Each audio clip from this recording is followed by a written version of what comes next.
Hello MotoGP fans. Welcome back to ZNGP Today. Reigning MotoGP World Champion Marc Márquez has reflected on the lesson that has shaped his return to the top, learning to respect his body. After a season of domination on the Ducati, capped by his 7th Premier Class title, Márquez explained how injury, recovery and a changed mindset rewrote his approach to racing and life. A former teammate of Marc Márquez has lifted the lid on what it's like to share a garage with one of MotoGP's most uncompromising talents. In a candid interview, Pol Espargaró reflected on his time at Honda and drew parallels with Pecco Bagnaia's tough 2025 season at Ducati, arguing that Márquez's extraordinary adaptability can amplify the pain of rivals and teammates when things go wrong. Don't forget to click subscribe button and the bell icon for MotoGP news update.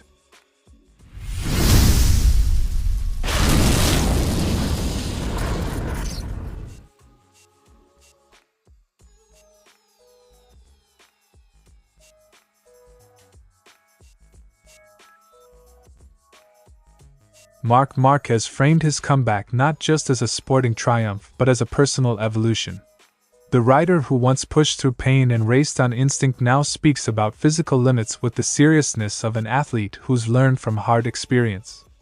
That learning began after the serious arm injury in 2020 and was reinforced again during the 2025 season, when injuries and the process of recovery forced him to rethink how he approaches preparation, training and the fine line between bravery and recklessness. Rather than seeing his body as an expendable tool, Márquez now treats it as a partner in a long-term career, something to be tuned, protected and developed. For me, the most important lesson MotoGP has taught me is to have respect for one's body. That shift, he says, is why he can enjoy success now, because the victories arrive at a pace that allows him to be present and to savor them, not only to chase results at any cost.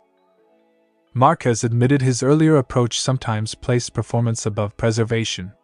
In the past he would return to the bike quickly after injury, convinced the body existed solely to serve the sport.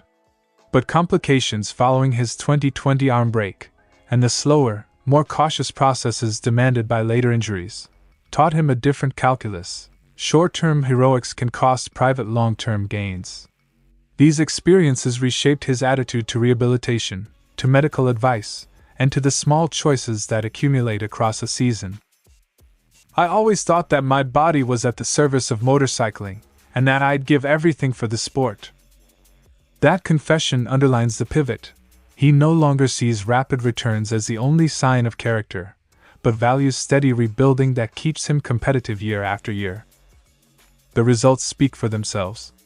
Márquez claimed his 7th Premier Class title in 2025 with an emphatic campaign on the Ducati, 11 Grand Prix wins and 14 sprint victories, a season of dominance that marked his return to the very top of the sport after years of setbacks.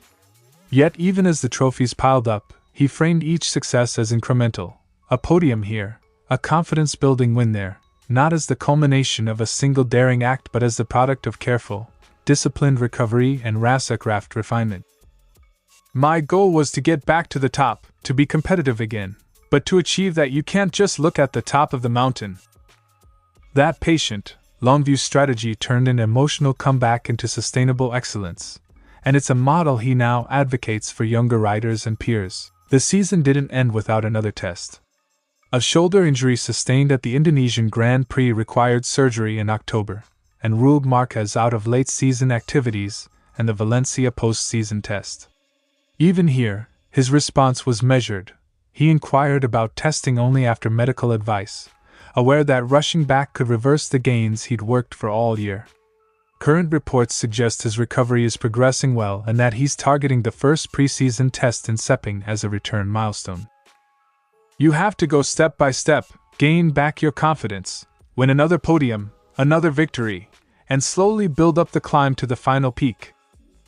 That incremental roadmap, coupled with a body-first philosophy, is how Márquez intends to manage the off-season and the next campaign, cautious, methodical, and focused on longevity. Marc Márquez's message is simple but profound. Great riders do not just conquer tracks, they learn to manage themselves. His 2025 title is not only proof of talent, but of an evolved mindset that prizes the long game. As he continues to rehabilitate and prepare for the next season, Marquez's story now reads as both a sporting comeback and a cautionary lesson on how elite athletes must balance courage with care. Pol Espargaró speaks from experience. Joining Honda in 2021, he entered a team where Marquez had already set incredibly high standards that weren't easy for others to match, especially while the champion was still finding his post-injury rhythm.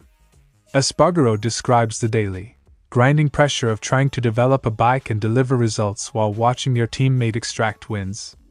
That imbalance feeds into everything: setup debates, allocation of attention from engineers, and the mental load of feeling you must perform not just for yourself but to justify your place on the team. For riders who spend months fighting frustrations on track, seeing Marquez convert opportunity into victory becomes a particularly bitter pill. When you suffer and he wins, it kills you. Espargaró doesn't couch the statement in envy. It's an observation about the emotional toll high-level competition can inflict when one rider repeatedly turns adversity into success. Espargaró drew a direct line between his own Honda experience and Pecco Bagnaia's difficult 2025 campaign at Ducati.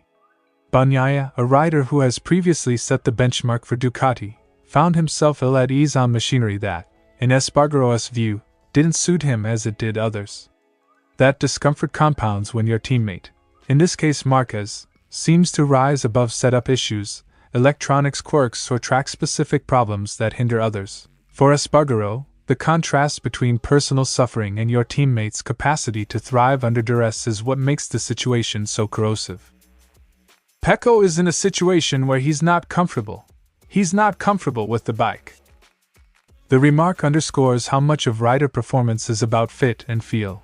A small mismatch between rider and machine can snowball into a season-long handicap if not corrected quickly. Espargaró credits Marquez's rare gift for adaptation as the decisive factor that separates him from most peers.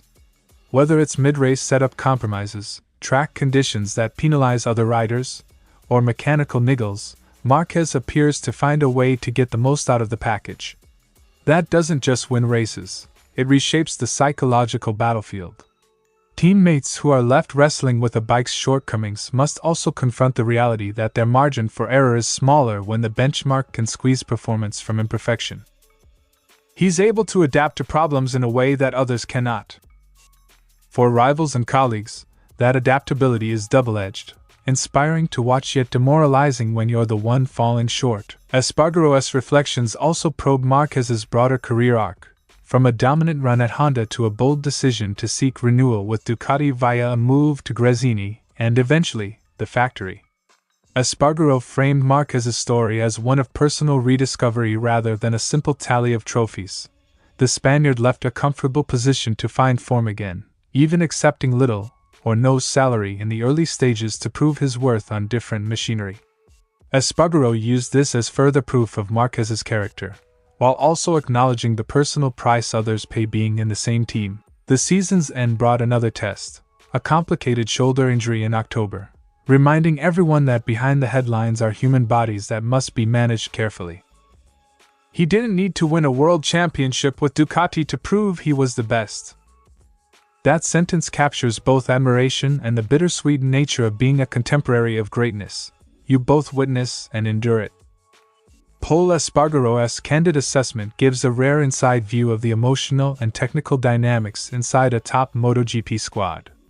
Being Marc Márquez's teammate, he says, is a high-pressure role that exposes you to the sport's best and its harshest realities, from the gnawing frustration of underperformance to the stark reminder that adaptation, resilience, and character can change everything. As Marquez recovers from injury and the paddock looks toward the next season, those dynamics will remain a key subplot. The brilliance that inspires can also be the pressure that breaks. Thanks for watching ZNGP Today, and this is your MotoGP news update. And see you next time!